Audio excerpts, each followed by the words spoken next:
Voilà, bonjour les amis. Alors nous retrouvons aujourd'hui l'évangile de Matthieu, chapitre 10, les versets 17 à 22.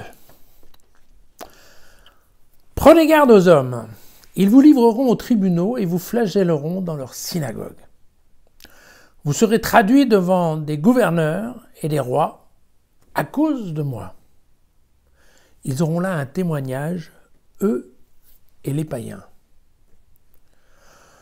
Lorsqu'ils vous livreront, ne vous inquiétez pas de savoir comment parler ou que dire. Ce que vous aurez à dire vous sera donné à cette heure-là, car ce n'est pas vous qui parlerez, c'est l'Esprit de votre Père qui parlera en vous.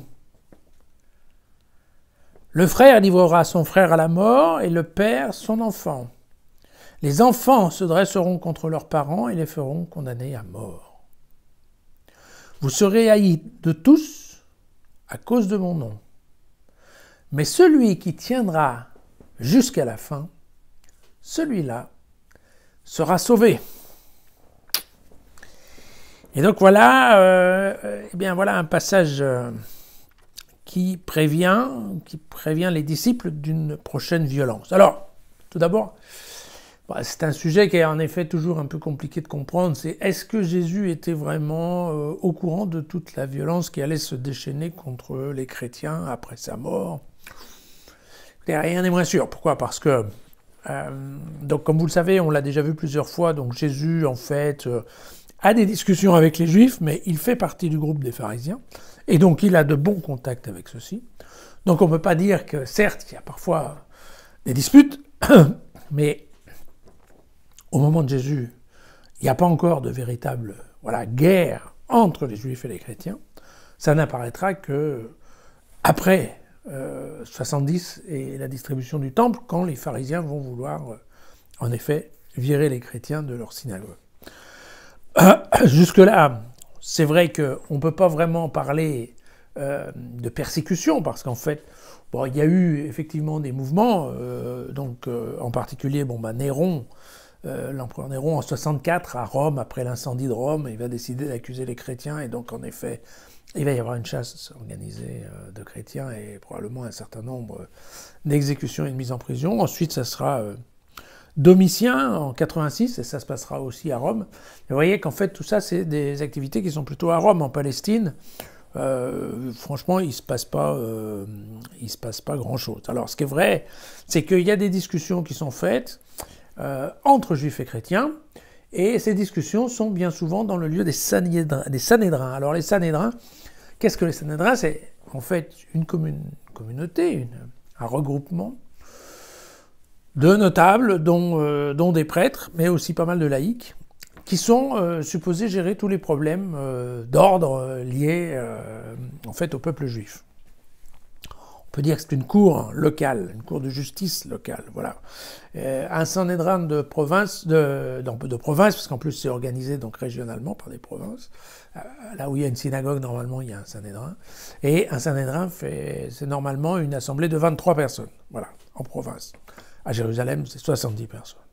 Mais donc il y a une répartition de qu'est-ce qui doit être jugé à Jérusalem, les choses graves et importantes, et puis bien entendu tous les conflits et tous les problèmes au niveau local sont jugés au niveau local. Et donc effectivement, dans ces lieux de jugement, qui sont liés à la synagogue, effectivement, parfois, les Sanhédrins régionaux sont pas très délicats, on va dire ça comme ça. Donc il y a en effet des zones un petit peu où il y aura certainement un peu de torture et de choses comme ça.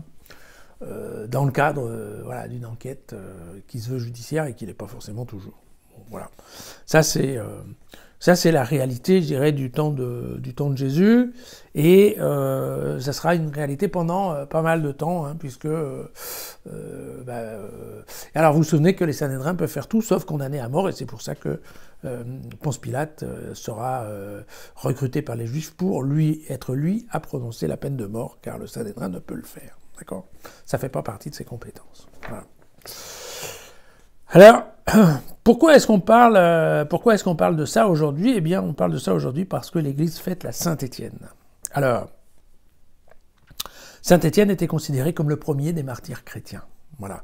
Pour simplifier, donc on pense que le martyre de Saint Étienne, ça se passe en 33, 34 peut-être, à Jérusalem, où en fait il est accusé devant le grand Sanhédrin, en fait de 4 accusations de blasphème, l'une contre Dieu, l'autre contre Moïse, la troisième contre la loi et enfin contre le temple.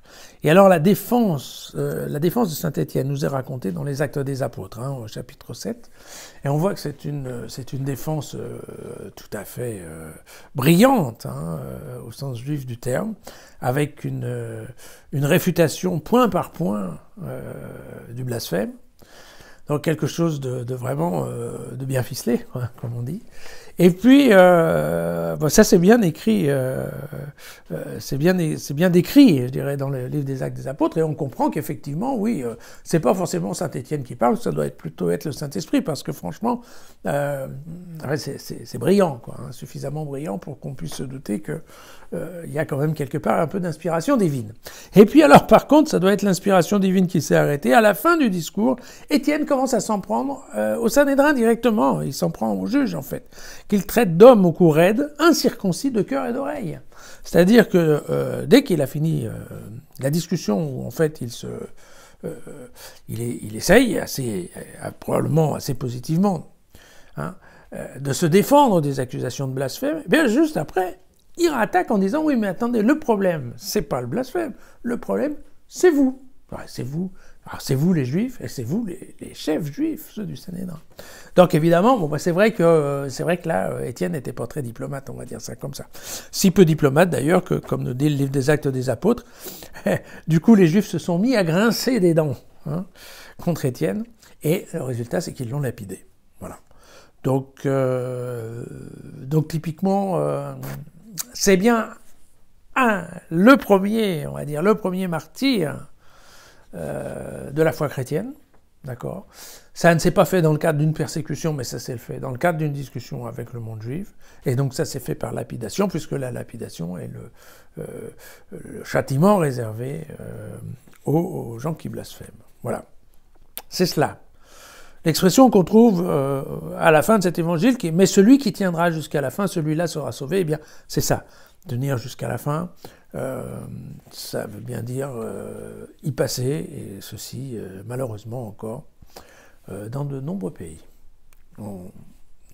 Essayons de ne pas l'oublier, nous qui sommes un peu ici tranquilles, peinards, nanars.